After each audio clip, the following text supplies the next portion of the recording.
Hello, everyone. If you like what I'm doing here, please consider subscribing, liking, and commenting. It would really help the channel out quite a bit. Thank you very much.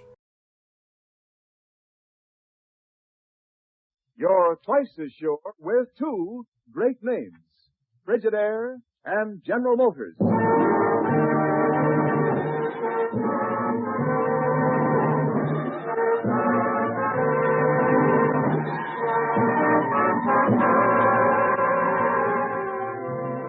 Frigidaire presents Hollywood Star Time. Today, for the first time on the air, Shock, starring Vincent Price and Lynn Barry with Michael Dunn.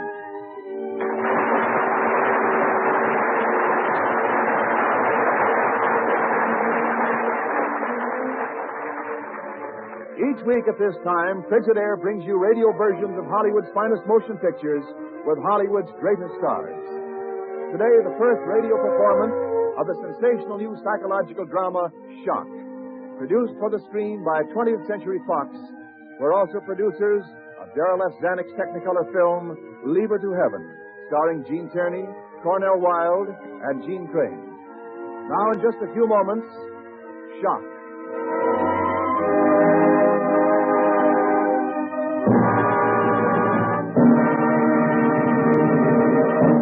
Frigidaire, the greatest name in refrigeration, is made only by General Motors.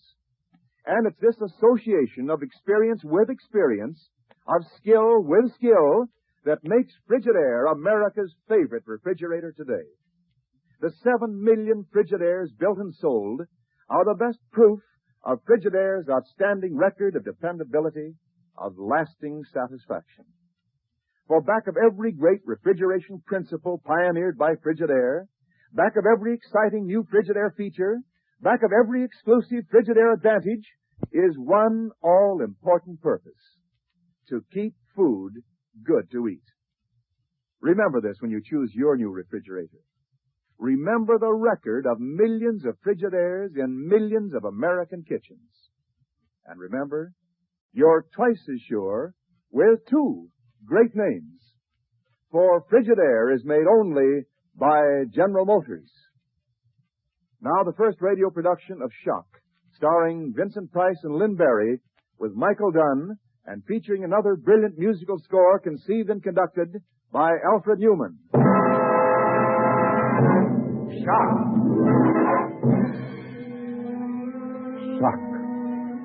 The word has been in my brain all night, ever since last night at the Belmont Arms Residential Hotel, where I first saw Janet Stewart suffering from the classic symptoms of shock. Eyes staring blankly, skin cold and moist, pulse weak and rapid, blood pressure falling. Ever since that dreadful moment, I have felt that she knows the truth about me. Richard Cross, M.D. All night the voice of my professor of psychiatry at medical school has been coming back to me over the years, lecturing on shock. Shock. Shock, gentlemen, is a nervous reflex or psychic reaction which normally improves unless maintained by pain and physical or mental abuse. Remember that. Shock may be fatal only if not properly recognized and treated. Psychic shock is that type of shock brought on by excessive joy, grief, anger, or fear. Fear. Was that the cause of Janet Stewart's shock? I must know. Psychic shock requires psychiatric treatment. All fear and despair must be removed in the patient. A single tactless remark may turn the side against the patient. A single tactless remark. But time enough for that. After I found out certainly if Janet Stewart saw what I think she saw from her hotel window last night. I must know. Now.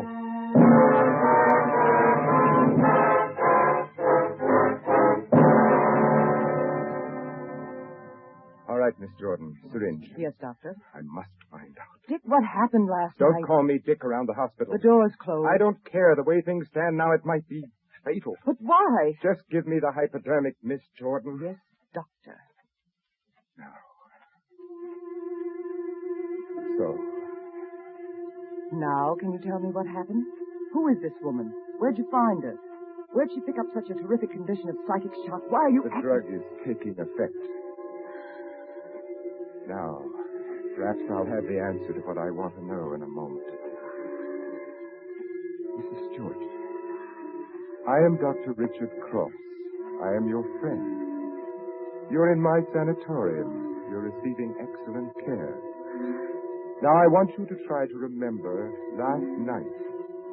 Last night at about 11:30, you went to the Belmont Arms Apartment Hotel. The Belmont Arms? You went there to meet your husband, who was scheduled to arrive from overseas. Paul? You see, you can remember. Paul had been reported missing in action, then dead, then a Japanese prisoner, dangerously ill. Remember last night. His plane was late, the weather threatening. You were in a terrible state of nervousness and suspense. You couldn't sleep. Now, did you walk out on your balcony? I walked out on the balcony. Did you see anything? A man in the room across the court. They're calling.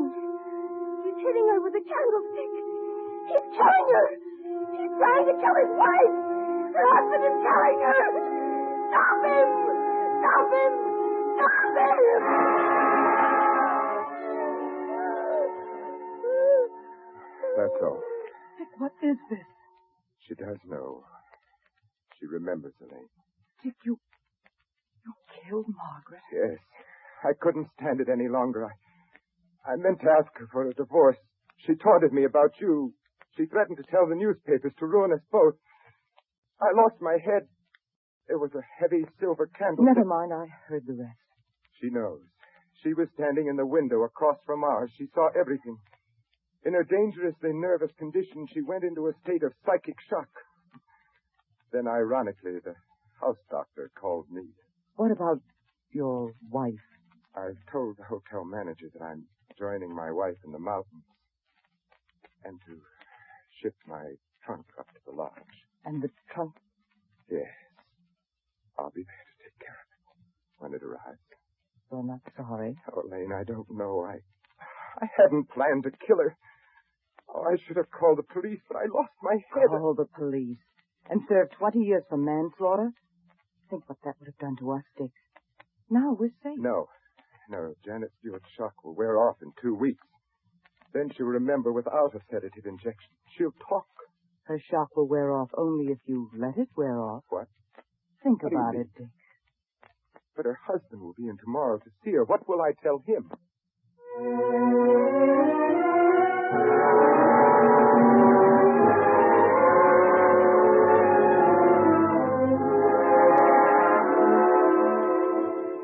Dr. Cross, I've been through enough to be able to take it when I have to. Better let me have it straight. Can you help my wife? Well, Lieutenant, the human mind is a delicate and mysterious instrument. I can't easily answer your question because I don't know. All right. I discussed the thing with some of the Army doctors at the air base last night. They said I couldn't find a more expert man than you. They're very kind. One of the doctors said your only equal in these parts was Dr. Franklin Harvey at the university. Professor Harvey? Why, I studied under him. He's a fine man. Yeah. So I asked him to take a hand in the case. Oh? He said he'd be glad to consult with you if you'd call him in on the case. I hope it's all right. Why, yes, of course. I'll have my assistant telephone him today. Oh, Miss Jordan. Doctor? Yes, I was just going to ring for you. I wanted to tell Lieutenant Stewart that Mrs. Stewart is sleeping quite easily now. Thank you, Miss Jordan. Come in Thursday morning, Lieutenant, and I'll have Dr. Harvey here to talk with you then. That's fine, Doctor. Thank you. Goodbye. Goodbye, Miss Jordan. And don't worry, Lieutenant.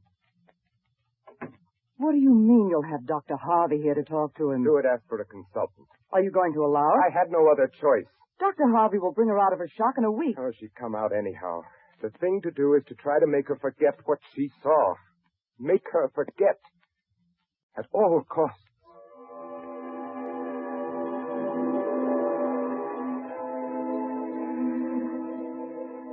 Mrs. Stewart.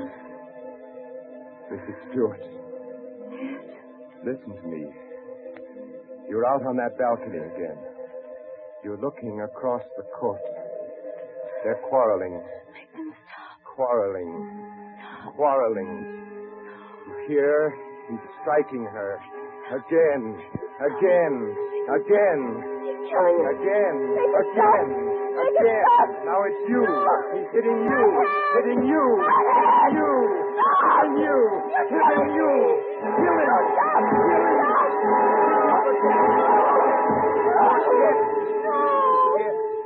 Forget. Feel nothing. Remember nothing. Nothing. Nothing. Well, that should do it, Elaine. It was an ordeal, even for me. Elaine, I won't be at the sanatorium tomorrow. I'm going to the lodge Why? to receive the trunk when it comes and arrange things. Perhaps then we'll be safe. If there is any safety indeed anywhere. Anywhere.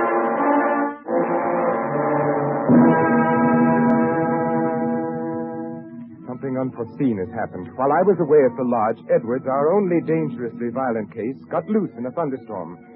Terrified out of his remaining reason by the storm, he entered Mrs. Stewart's room. Began to strangle her when Elaine Jordan entered. Immediately, Edwards turned his murderous attentions to Elaine. Janet Stewart, of course, saw the wild, shadowy struggle, lit by weird flashes of lightning, orchestrated by wildly crashing thunder. It brought everything back to her. He's killing her. Stop him. Stop him.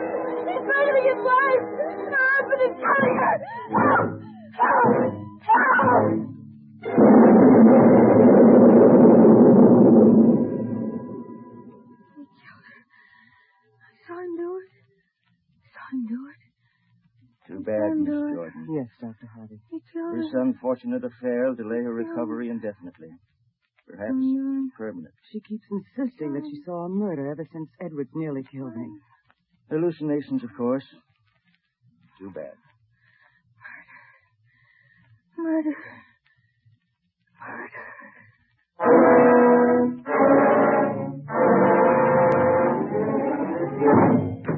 Great Scott, Miss Jordan. Have you seen the morning papers? Why, no, Dr. Harvey. Why? Dr. Cross's wife is dead. Dead? Killed in a mountain fall, it says. Oh, how dreadful. Coroner Jess Haynes has pronounced the death accidental, it says. Poor Dr. Cross.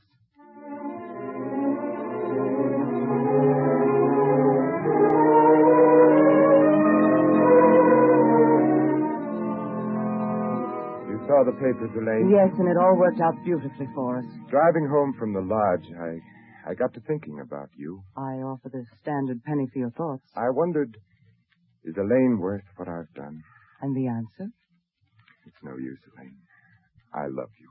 A very satisfactory answer. Dick, everything's turning out so well I can hardly believe it. When Edwards tried to kill me, everything came back to Janet Stewart. She remembered that night in the hotel again, but now everyone's convinced she's out of her head. Hallucinations, they all say. Now when she says she saw you kill someone too, they'll just put it down as more of the same. I see. In fact, it might be well now if you encouraged her to talk and let her husband hear her, can convince him she ought to be committed to an institution. It's that easy. Try it.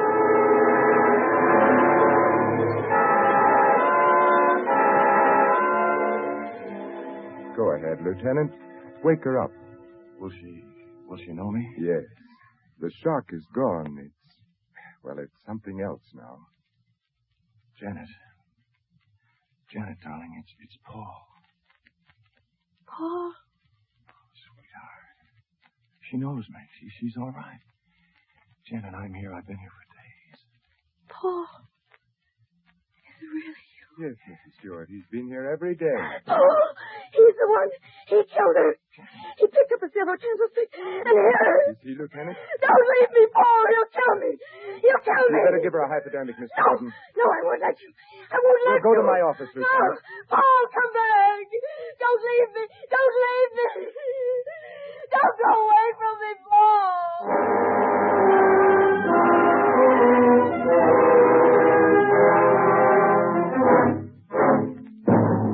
It's simply and Tragically, this, Lieutenant, delusions of persecution. She imagines herself caught in a den of murderers. It's only fair to warn you that her condition may become worse. Our immediate problem, therefore, is to arrest further deterioration of her mind. Doctor, you've got to do something for her. Everything in our power. Thank you, Doctor. Oh, I'm so lost in my own problem, I haven't told you how sorry I am about your wife. Thank you, Lieutenant. Thank you.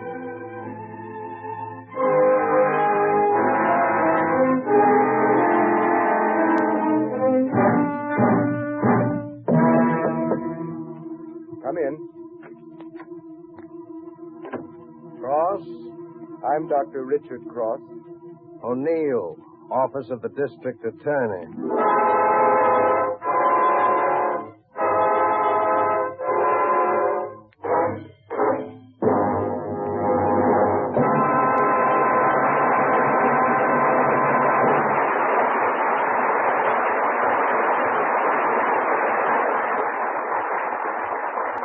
In a few moments, Frigidaire will bring you the second act of Shock, starring Lynn Barry and Vincent Price with Michael Dunn. Frigidaire, the first name you think of in a refrigerator, has won an outstanding reputation for developing better ways of keeping food.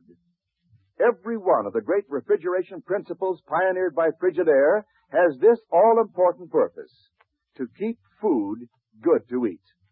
That's the reason the Frigidaire Cold Wall refrigerator is called the greatest advance in refrigeration in the past quarter century. Cold Wall is an entirely new and different kind of refrigeration.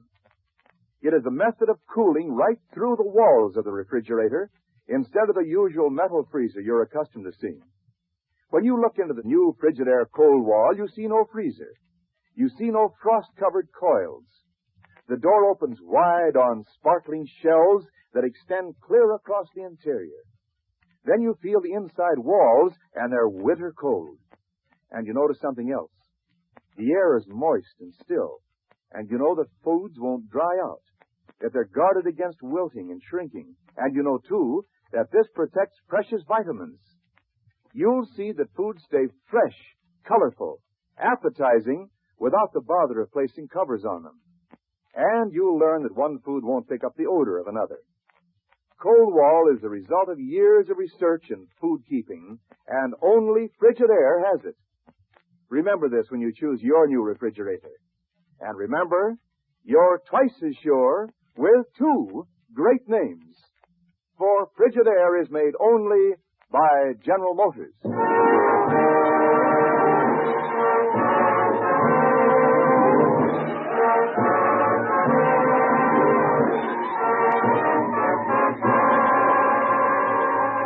We continue with the first radio production of Shock, starring Vincent Price and Lynn Barry with Michael Dunn. Vincent Price soon may be seen in the 20th Century Fox picture, Dragonwick. Now, Act Two of Shock.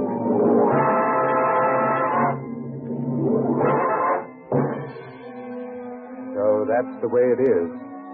I have the coroner thinking that my wife died accidentally. There is only one witness to my killing of Margaret, and I have proven that witness insane. And then this fellow, this O'Neill, walks into my office from the office of the district attorney. Why? What happened? What do they know? Dr. Cross, something's turned up that makes us consider the possibility that your wife's death wasn't an accident. You don't think she could have been murdered? We picked up a prowler yesterday in the vicinity of your lodge. He has a police record. And now you think he may have killed my wife? Oh, I can't say until we've exhumed her body. Oh, but that's indecent. I won't permit that. Then we'll have to have a court order, Doctor.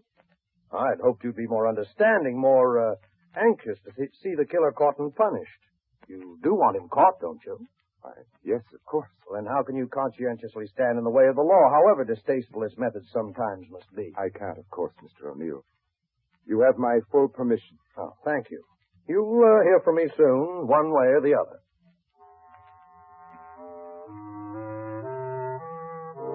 Elaine, they're going to exhume Margaret's body. They think some prowler might have killed her. Let them. But don't you understand? They weren't looking for anything before. Now they are, and they'll find it. And I say let them. They can't prove Once they anything. start asking questions, I'll lose control of myself. Oh, I'm shaky now, Elaine. Then if they find that Stewart girl and ask her questions, I am finished. Think for just a moment. What are you talking about? I'm talking about putting that troublesome woman out of the way. But Elaine, I'm a doctor. You're a man in danger of his own life. Do something about it. Murder. Premeditated murder. Of course not. An unpredictable accident. How? You're the doctor.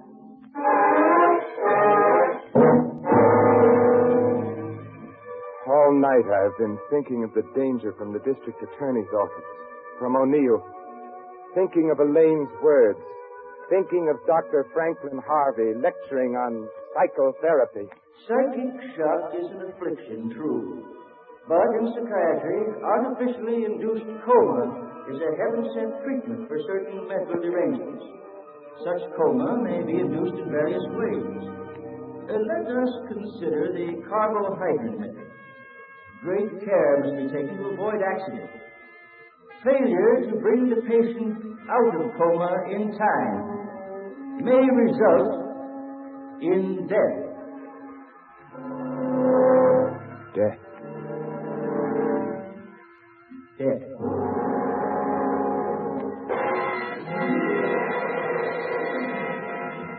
Lieutenant Stewart, I've decided upon the treatment for your wife. Doctor, will it do the trick for Janet? We can only hope so. We can't promise anything. Well, anything's better than to have her go along the way she's been. All right, Doctor. Go ahead and try it. Good. Good. We'll begin treatment tomorrow morning.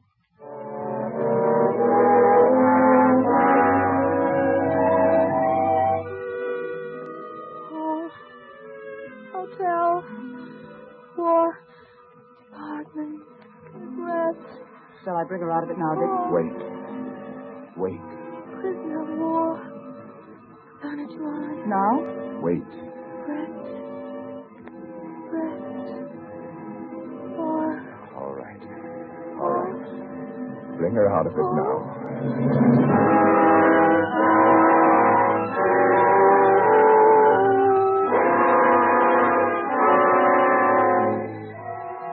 September 10th. Induced deep coma, coma relieved. September 11th. Induced deep coma, coma relieved. September 12th. Induced deep coma, coma relieved. September the 13th.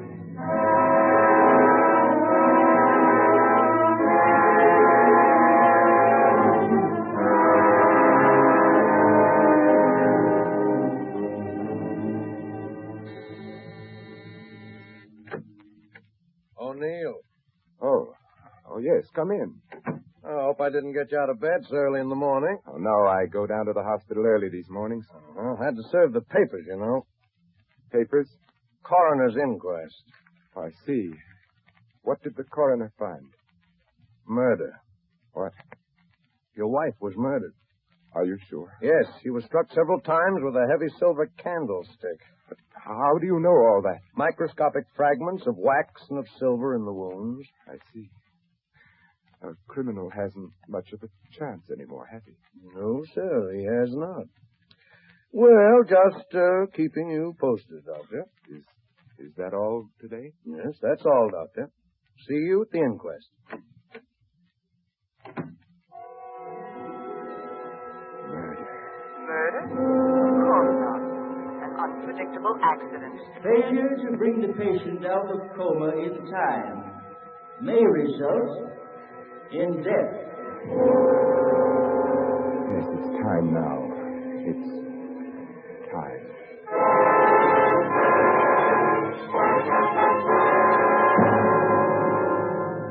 Syringe, Miss Jordan. Maximum tolerance? The maximum. Yes, doctor. Intravenous recovery outfit and adrenaline 1 to 1,000 ready. We won't need it, Miss Jordan. This time. I understand. Syringe ready, doctor.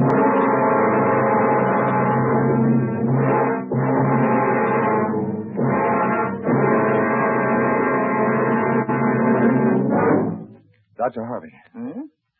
Well, Lieutenant Stewart, what's this? Doctor, you know that Dr. Cross is giving my wife treatments for shock, don't you?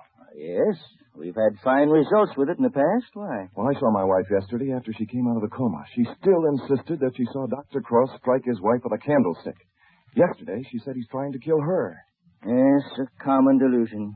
And the reason for the treatment, I may add. But look, Doctor, Mrs. Cross is dead, isn't she? Yes, Paul. And the Crosses did live in the hotel where Janet was waiting for me when she went into coma. Yes. All right, look at today's paper. The coroner says she was murdered. Murdered? With a silver candlestick. Just a moment now. When did your wife say that? Yesterday, before anyone knew anything about the murder, and after she came out of the treatment. That's odd. Allowing even for the fact that her hallucination bordered on the facts by some remarkable coincidence. As a rule, patients are completely lucid and speak the truth when they come out of the treatment. Dr. Harvey, I don't think Janet was ever anything but in her right mind. Son, a quick trip to Dr. Cross's sanatorium is very much in order.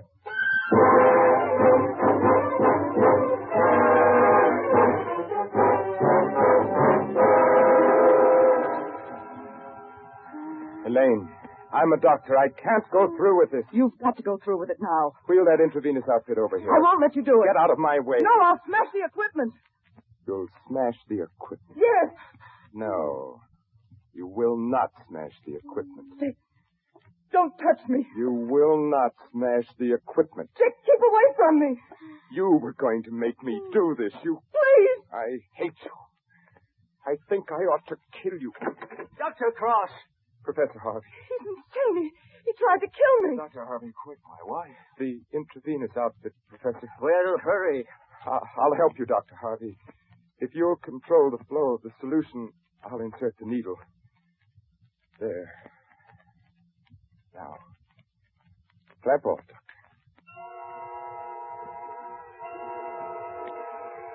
More solution. Faster.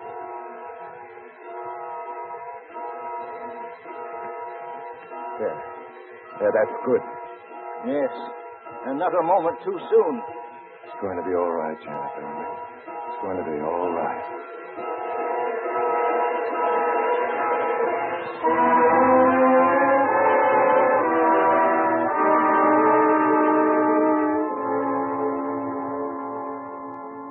September 13th. In the case of Janet Stewart, room 816C. O'Neill. Oh, yes, Mr. O'Neill. Do you mind if I finish writing this case history? Go ahead. Thank you. Janet Stewart, room 816C. I induced final and severe coma again today. Dr. Franklin Harvey completed the treatment successfully. The patient will recover. The case may be regarded as closed. All right, Mr. O'Neill. I'm ready. Shall we go?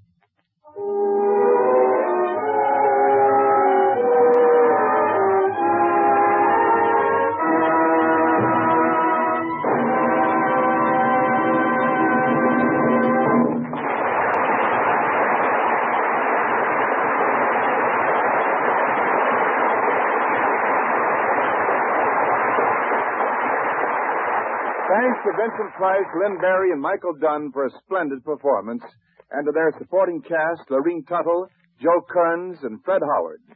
The radio adaptation of Shock was written by Milton Geiger. Music was supervised by Alfred Newman, and the production was under the direction of Robert L. Redd. Hollywood Star Time is presented each week at this time with the best wishes of your Frigidaire dealer, who invites you to come in and learn about the famous line of Frigidaire home appliances. Electric refrigerators, electric ranges, electric water heaters, home freezers, and a wide variety of refrigerating and air conditioning equipment for homes, farms, stores, offices, and factories.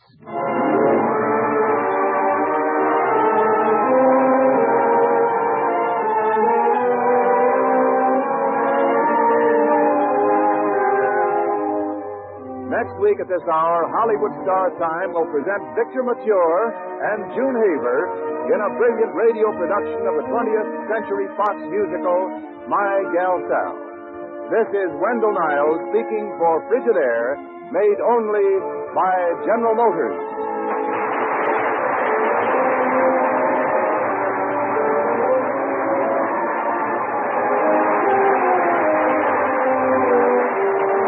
This is CBS, the Columbia Broadcasting System.